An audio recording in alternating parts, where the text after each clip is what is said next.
Hello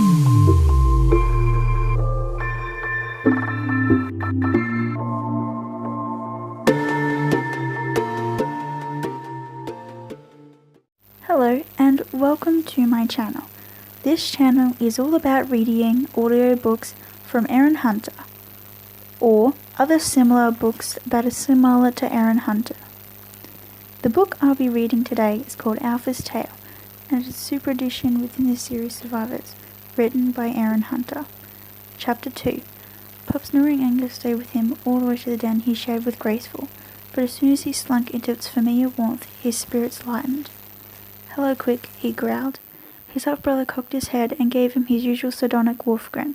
"Hey, Pup," soon to be not Pup. Most of Graceful's first litter, thought Pup, was as far beneath them as the river in the canyon. Pup knew they had never forgiven her for taking another mate, a dog, after their own father was killed in a battle with the Far Cliff Pack. Quick was different, though. He still came to visit Graceful and didn't wear a permanent sneer around her lone half-blood offspring. What was more, thought Pup, he was fun to be around. Quick was named as much for his wit as for his speed in the chase. His remarks could be a bit too smart, but at least he wasn't mean or scornful. Quick let his tongue hang out. "Now that you're going to get your name, you can start sending your enemies to the Great Wolf's caverns. Who's going to be first, Pup?" "Daring," growled Pup, his hackles rising. "He won't be sending any wolf," said Graceful calmly, licking at a paw. "That's not the point of a name, Quick. Behave yourself." "If I behave myself, Mother Wolf, I'd never have any fun." Quick nibbled the tip of her ear affectionately. "Hadn't we better get going? There's a fat deer leg I've got my eye on, and I don't want to miss it." That was Quick, thought Pup, always thinking about his belly. But his half-brother was as patient as any of the pack when the wolves gathered later that evening to share the prey. No wolf would dare eat out of turn, not under the keen eye of Alpha, a powerful, pale-coated wolf. She lay on a high slab of rock, holding a haunch of elk down with one huge paw as she gnawed, one yellow eye always on her pack. Particularly, tonight, on Pup. Only when the pack had eaten and the moon has risen, swollen and silver and high above the tree-spiked horizon, did the wolves gather for the howl. Pup loved these moments beneath the night sky, when the great wolf ran through their dreams, but tonight he found it hard to concentrate. His belly was tight with nerves, the prey was plentiful, but he'd barely been able to gulp down half a rabbit. Perhaps that was why, as wolf voices swelled around him and melded into one great cry, his howl did not seem quite fit with the others. Pup shook himself and tried again, striving to match his pitch to Quick's beside him. His voice was never as strong and as pure as the other wolves, but that was only because of his youth, wasn't it? He'd heard the others talk sometimes of how, during the howl, they would feel the great wolf lope down from the stars to walk among them. How she would listen and answer and give help to wolves she favoured, wolves who had the courage to ask it of her. Pup squeezed his eyes tight shut. "Great Wolf," he thought, "give me your blessing. Make me a true wolf. Make me a part of this pack." However hard he thought it, however loud he howled, he heard no reply. Inside his skull there was the only echo of his own cry. Blinking one eye open, Pup risked a look around the pack. Their uplifted faces were fierce and joyful, as if every one of them had the great wolf howling at their side. He did not have time to crush down the jealousy that rose in his throat. As the howl died around him, Alpha gave a ringing bark. "Come forward, Pup, son of Graceful." His legs trembled as he rose and paced to the centre of the circle. Yellow eyes followed his every move. "I mustn't look afraid. You have come of age, Pup, and now you join our pack as a true wolf." With a few sharp rips of her fangs and claws, Alpha tore open the belly of Graceful's white rabbit, then flayed it of its skin. Laying her paw on the bloody white pelt, she waited till Pup came forward to sit on it. Then she raised her head again. "Wolves of my pack, name this Pup for his qualities." Pup swallowed hard. He had seen the ceremony many times now, and a thrill always ran through his spine when the wolves called out the names they thought would fit the candidate. Sometimes they quarrelled over which was best. Sometimes a name just seemed to slide over a wolf like a second pelt, and then it was easy and fast. What will they suggest for me? He waited in the silence. No wolf spoke. Pup swallowed again. He looked around the pack, desperate to hear a name called. Any name. Still there was no sound but the gentle sigh of the wind in the pines. His blood ran hot, then icy cold. "Please, one of you, name me." His eye caught Graceful's. There was shock in her expression. She turned her head to stare at each wolf. Wolf mothers and sires were not permitted to name their own pups, so she could say nothing herself, but she looked devastated that no other wolf would speak up. Just when Pup thought the silence might stretch till it snapped, he saw Graceful nudge Quick, hard, with her shoulder. His half-brother blinked in surprise, and his friends around him shot him mocking, expectant looks.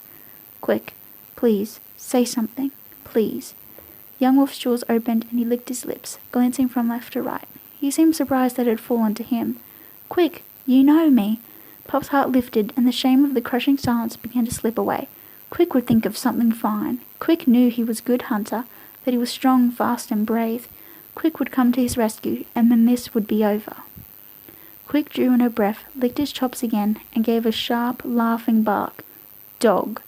For an instant, the scene seemed to freeze before Pup's eyes. Then the howls rose above him again, but this time they were howls of laughter.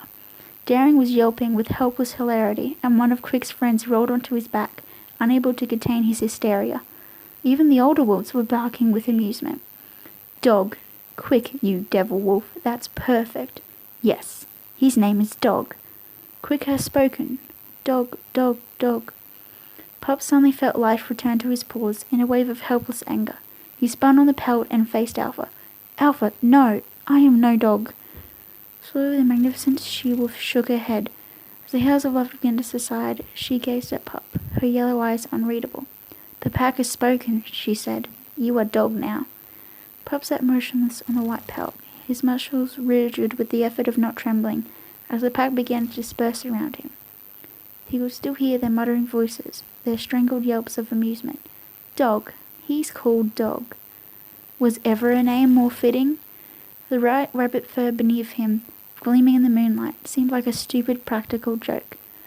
Glancing down, Pup could see his empty eye sockets, and even those seemed to mock him. Dog. Ha! I died so they could call you Dog. Pup slammed his paw down on the head of the fur, ripping it with his claws. Then he jerked his head high again. Quick was still sitting there, next to Graceful, whose face was taut with pain and shame. Pup, no, I'm Dog now, thanks to him. Bounded across to his half-brother, drawing his lips back from his fangs and glaring into his eyes, nose to nose. Quick flinched just a little, surprised. How could you? Snarled Dog.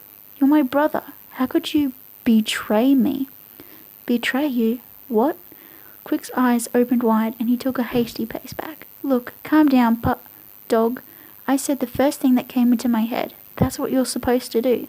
You called me Dog. I have to carry that name till I go to the Great Wolf. Skypack, help us. It's just a name. Somebody had to say something. Quick hunched his shoulders. Anyway, it's true. I'm not your brother. Can't be. You're not a real wolf. Your father wasn't a wolf at all. Dog felt as if the air had been struck from his lungs. Graceful gave Quick a sidelong look, one full of hurt, then turned back to Dog. You have a name now, she said quietly, and there's no shame in it. Turning on her haunches, she paced away, her head and tail low. Does nothing matter to you? Growled Dog, his saliva spattering Quick's jaw. Does no wolf matter? Quick's face hardened and he shook himself. I care about food and my friends and my pack. I gave you a name, didn't I? You should be grateful somebody spoke up. Don't take yourself so seriously. With a flick of his bushy tail, Quick bounded away to rejoin the other young wolves. Dog stood for a few moments in the silver moonlight. It no longer shone on the rabbit pelt, which lay there discarded, crumpled, and dirty grey. One thing was certain, Dog realised. The ceremony had done its job. He was no longer a pup. He'd become an adult in the space of an agonising heartbeat. I'm more a grown wolf than Quick. I feel 100 moods older than him. Dog's muzzle curled. I'm right. Quick cares about nothing and no wolf. He felt like he was seeing his half-brother clearly for the first time.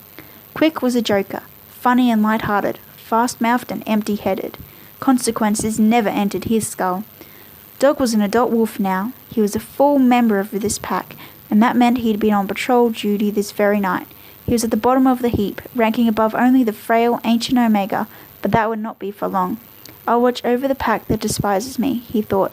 I'll protect them because it's my duty, and I respect my pack despite everything. And he would claw his way up over their heads, biting the grins off their faces as he went. He'd show them what a dog could do. He'd prove to them, with his claws, his teeth, and his guts, what a dog could be.